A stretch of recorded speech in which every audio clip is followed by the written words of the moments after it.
날숨, 들숨 이렇게 나의 호흡의 리듬을 찾아서 계속 날숨의 말을 이렇게 얻는 훈련을 하다 보면 몸이 기억하거든요. 어느 순간 제가 말을 할 때 날숨의 말을 하고 있는 거거든요. 그러면 아까 말씀하신 것처럼 뻗으면서 얘기할 수 있습니다. 그리고 보통은 저희들이 그 일반적으로 좀 약간 오류가 있는데 톤을 올리세요 막 그렇게 하는데 톤을 올리는 건 아니고요. 볼륨을 높이는 거거든요. 톤을 올린다라고 하면 안녕하세요 이게 올리는 거잖아요. 안녕하세요 내리고 사실 그런 얘기가 아니라 볼륨을 올리는 거죠. 안녕하세요 안녕하세요 이렇게 올리는 거거든요. 이런 훈련을 그 날숨 들숨 통해서 하시면은 많이 받으실 것 같아요. 날숨 들숨이랑 조금 부연 설명을 하면 동그라미 호흡을 아까 계속 연습했잖아요. 결국 순환인데 들숨, 날숨인데 이 날숨에 말을 얹어서 내보내면 절대 먹으면서 말을 하는 것 같은 느낌이 들 수가 없거든요, 사실은. 네. 안녕하세요, 선호재입니다. 끝까지 호흡을 책임져주고 들숨할 때는 정직하게 들숨을 해주고 이 순환을 계속 느끼면서 본인의 리듬을 찾으시면 일단 먹는 것 같은 소리는 나오기 힘들죠. 그리고 호흡에 힘을 길러주시는 여러 가지 방법이 있는데 책에서도 소개를 했지만 호흡 자체에 힘을 길러주는 것도 먹는 소리를 보완할 수 있는 좋은 훈련인 것 같습니다. 호흡의 힘 어떻게 호흡에 여러 가지 훈련이 있지만 가장 쉬운 거는 집에서 촛불을 앞에 놓고 계속해서 호흡 촛불을 멀리 놓으면서 내가 촛불을 어느 거리까지 영향을 줄 수 있는지를 계속해서 짧은 호흡부터 긴 호흡으로 끌 수 있을 때까지 계속해서 연습을 해주시는 게 가장 쉬운 방법 중에 하나예요. 그럴 때는 항상 호흡이 나갈 때는 이 복부는 수축된다는 걸 명심하셔야 돼요.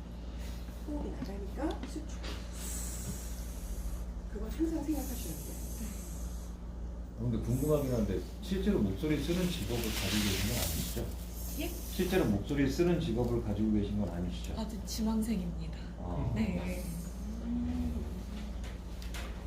도움이 많이 되셨다니까. 네. 좀 감사했습니다. 네, 또 다른 질문 있으신 분 있으신가요? 네, 먼저. 전 부산 사람인데 예. 사투리 쓰는 사람 같아요. 저희 서울말 좀 배워보려고 하는데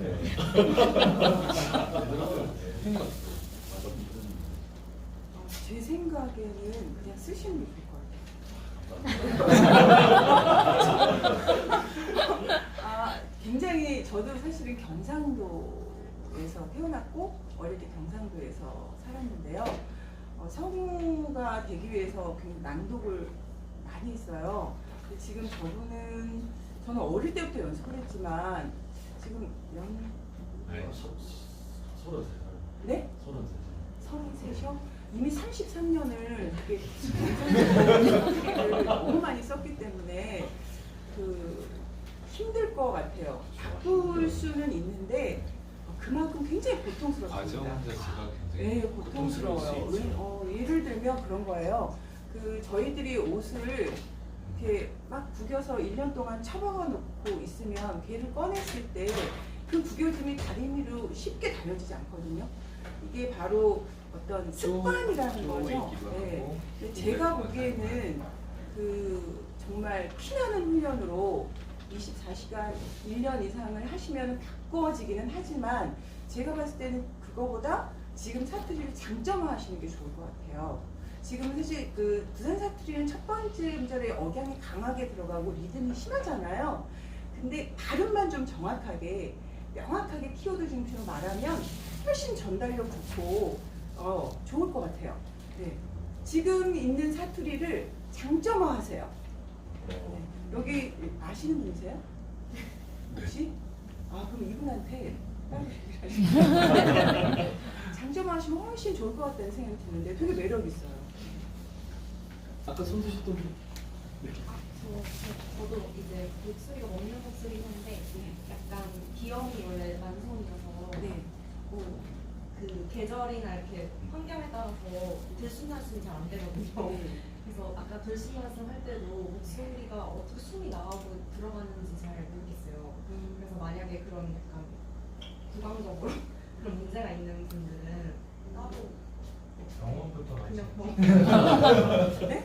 병원부터. 고칠 수가 없고 약간 그때그때 계속 달라지는 거거든요. 병원 가시면 다 해결. 그럴 때 약간 목을 관리하거나 아니면 만약에 오늘 컨디션이 안 좋거나 그럴 때 소리를 알러지 말씀은 알러지인 건가요? 비염이신가요? 네, 비염 여기가 계속 막혀 있어서 병원 가도 그때만 뚫고 약 잠깐 먹으면 또 그러거든요. 전문 병원에 가면 다 치료가 돼. 너무 오래 이래서 병원 맨날 갔는데 그래서 제가 좀 팁을 알려드릴게요. 병원에 일단 한번 가보시고요. 저 같은 경우는 그 직업적으로 성우다 보니까 감기가 걸렸을 때 되게 난처하고 저도 집에 강아지를 키워요. 원래 비염이 없었는데 이 그 강아지 털 알레르기가 생겨가지고 비염이 생겼어요. 그래서 그 자식을 어떻게 할 수는 병원에 가니까 걔를 다른 곳에 보내라고 하더라고요. 근데 그럴 수는 없고 저 같은 경우는 어떻게 하냐면 그 감기 걸렸을 때도 많이 이용을 하는데 아까 그 코로 호흡의 압력이 가지 않게 하는 방법인데요. 아까 저희들이 그 좋은기의 구강 훈련을 많이 했잖아요. 여기에서 호흡이 밖으로 스 하고 쏟아지는 훈련을 많이 하시면 좋아요. 예. 이게 밖으로 안 쏟아지면 이쪽으로 압력이 가기 때문에 그 비염이 더 극대화되거든요. 집에서 사실 이 훈련은 이렇게 그 오픈된 공간에서 하기는 굉장히 힘들어요. 특히 비염이 있거나 문제가 있으면 굉장히 힘드니까 그 좁은 공간에서 내가 여기에 몰입할 수 있다라는 그런 상황에서 몰입해서 계속 이 동그라미 호흡을 하시는 게 도움이 될 것 같아요. 그러다 보면 제가 감기 걸리고 한 3일 정도는 이 콧소리가 나도 안녕하세요 이래도 안 올라가거든요. 바로 여기로 이제 빼는 거예요, 호흡을. 이거는 좀 많은 훈련이 좀 필요한데 집에서 날숨들숨 동그라미 호흡을 한번 집중하세요. 한번 해보세요. 좀 변화가 일어날 거예요. 네. 또 질문 있으신 분 있으신가요? 네. 그러면 Q&A 시간을 네.